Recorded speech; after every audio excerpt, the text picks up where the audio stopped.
Всем привет! Сегодня в кадре у нас будет Kia Soul 2010 года с очень распространенной проблемой на Kia, как на Kia Rio, Ceed, Soul. Проблема с центральным замком очень распространенная, низкого качества. Релюшки стоят там, постоянно выгорают контакты. Происходит следующим образом: либо вообще отказывает центральный замок, либо может только закрывать и не открывать, либо наоборот открывать и не закрывать. В нашем случае закрывает, но не открывает. Раз сам центральный замок работает, питание на самом центральном замке все присутствует. Если бы совсем молчало бы, можно было начать главный предохранитель, но не тот случай. Сейчас будем разбираться, смотреть, что из-за чего и почему, где находится, как снять и как это дело все отремонтировать. Итак, чтобы добраться до центрального замка, под коленями водителя откручиваем декоративную панель. Поверху она стоит на пистончиках, вот на белых. Внизу два саморезика, один, второй с другой стороны. Далее наблюдаем, здесь блок предохранителей стоит. Снимаем массу на всякий случай с аккумулятора, чтобы нигде тут вдруг, когда будем дергать, где-то, допустим, такой где-то острый металл не посекли, где-то плюсовой какой-нибудь силовой провод, чтобы ничего нигде не замкнуть. В общем, отстегиваем все разъемы с блока предохранителей и откручиваем сам блок предохранительный для дальнейшей работы с ним. Как видим, на 10. Вон болтик у нас виднеется и блестит. Вон еще один начинает появляться. Как бы туда бы подлезть. Вон гаечка. Выкручиваем все это дело, отцепляем, ложим на стол, начинаем разбираться, что же там у нас такое происходит с ним. Итак, наш блок предохранителей на столе у нас перед глазами. Вся проблема сейчас любого более-менее свежего современного автомобиля в том, что релюшки, блок центрального замка, нормальное явление, находится все в одном блоке. Если что-то глобальное с ним происходит, это только замена его. Ну, надо полагать, цена далеко за десятку тысяч рублей улетает конкретно. Опять же, индивидуально по каждому автомобилю. Раньше стояли просто блочки отдельно, можно было разобрать, перепаять, что-то сделать. Ну, теперь как-то вот так вот. Итак, сейчас выщипываем все предохранители, не боимся их потом местами перепутать. У нас на крышечке нашей, вот как она делает, все это стоит. Все прописано, где за что отвечает, и сила каждого предохранителя по амперам. Все на место поставите. Вытаскиваем все предохранители, видим вот защелки. Аккуратненько подковыриваем, эту часть внутреннюю вынимаем на стол и смотрим, что там у нас. Итак, после того, когда блок скрыли, скрывать достаточно легко, наблюдаем вот такую картинку. Вот на фоне руки видим, какие мелкие релюшки. Неудивительно, что заявленные реле по 30 ампер выгорают контакты. Такие малыши, прям что совсем. Так, находим реле, у которого будет надпись, не знаю, получится, нет, сфокусироваться.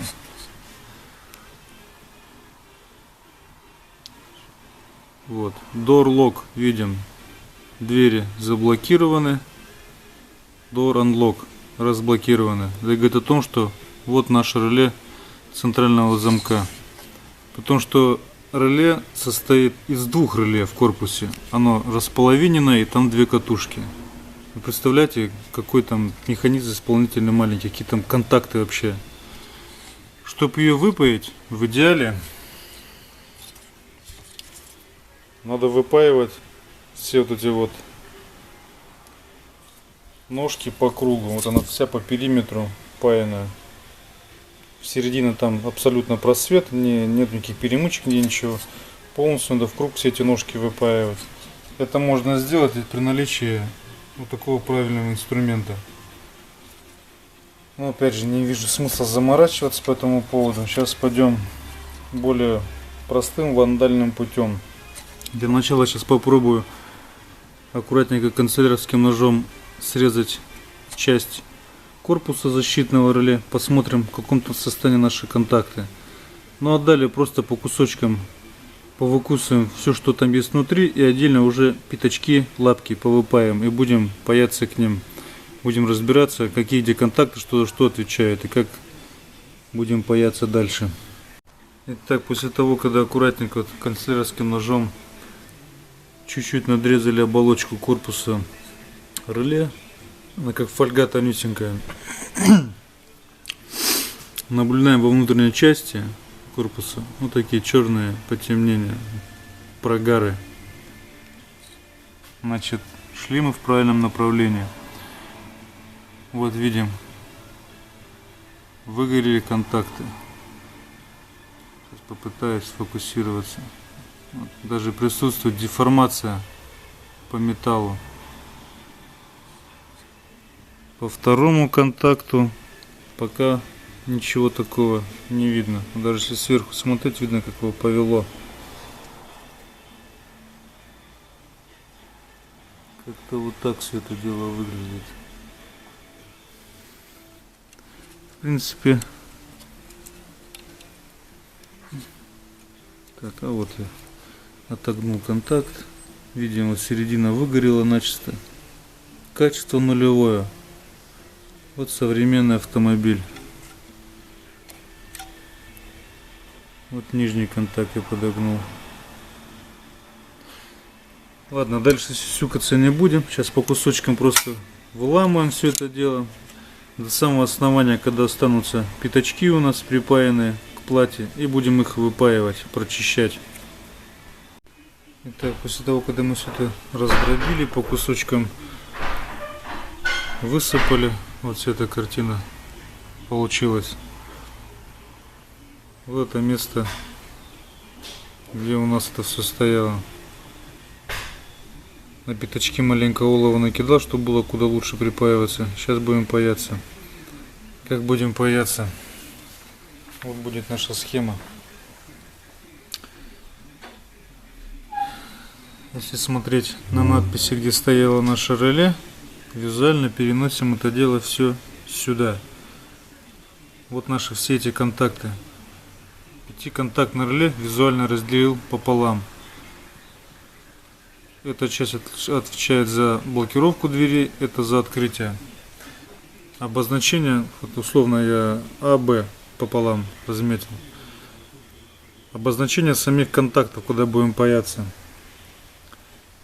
Первая, вторая цифры вот наши, что здесь, что здесь. Это плюс-минус на саму обмотку на реле. Не имеет значения, куда будете паяться, плюс-минус. Тройка — это у нас общий контакт. Вот наши контакты. Циферка 4 — нормально разомкнутый контакт. И 5 — нормально замкнутый контакт. Как это все дело будем паять? Берем, допустим, обычное пятиконтактное реле. В нашем случае я не стал брать российские, не захотел, взял импортные релюшки с хорошим сечением проводов. Контакт уже облудил. Если смотреть, грубо говоря, на контакты, на релюшке, на любой нормально, будут надписи. Вот такие вот. Пятиконтактное реле. Визуально перекидываем эту картинку уже таким образом. И наше обозначение, если учесть этим надписям, будет выглядеть следующим образом. 1-2 управления релюшкой, это плюс-минус. Тройка, где наша тройка? Тройка — общий контакт, нормально разомкнутый контакт. Четверка и пятерка — нормально замкнутый контакт. Все. Эти наши контакты, вот визуально вот. Теперь берем и перепаиваем всю эту нашу схемку на вот эти контакты. Грубо говоря, единичка, единичка, двойка, двойка, тройка, тройка, четверка, пятерка, все на своих местах. На одну половину, второе реле на другую половину. Аккуратненько не замыкаем ничего. Все укладываем. Выведем из корпуса аккуратненько, здесь проточку сбоку сделаем. Уложим на клеевой пистолет. Думаю, здесь я прихвачу все это дело, чтобы покрепче держало, чтобы контакты не поотломало ничего. В этой части места более чем достаточно, чтобы установить сюда реле такого типа. Их можно либо в радиодеталях в магазине где-то купить, либо где-то, может быть, какой-то старый блок сигнализации валяется, повыпаивать. Есть релюшки в сигнализациях, часто стоят вот такие вот реле, модели точно не помню. У них прям визуально, если смотреть на контакты, они будут вынесены визуально таким вот образом. Каждый контакт, также я подписал обозначение, что за что отвечает. Есть еще два вот эти контакта, они нам не нужны. Если у вас будет где-то блок сигнализации старый валяться, можете взять такой реле. Можно его уложить сбоку здесь, проводками перепаяться на контакты, закрыть, и у вас все останется внутри. Но опять же, толщина и диаметр контактов будут несопоставимы с вот такими реле. Это уже наверняка поставил и забыл. Да, будут вынесены, но все равно это видно ничего не будет, все будет спрятано, там за блоком лежат, как бы это вообще не проблема. Все, сейчас будем паяться на наши старые точки. Итак, по итогу у нас плюс-минус вот такое безобразие должно получиться. Да, не по фэншую, конечно, уже не завод, но это будет в разы просто надежнее. Глаза это мозолить все равно не будет, стоять это все будет у нас под панелью, поэтому как бы по барабану можно сказать. Да, если маленькие релюшечки бы можно было поставить, конечно, было бы симпатичнее. Здесь пришлось такой узел упаковать, потому что проводки пришлось не вставлять в гильзочки, которые в платах стоят, упаяются. Провода наши слишком толстые, туда просто вообще никак не заходит.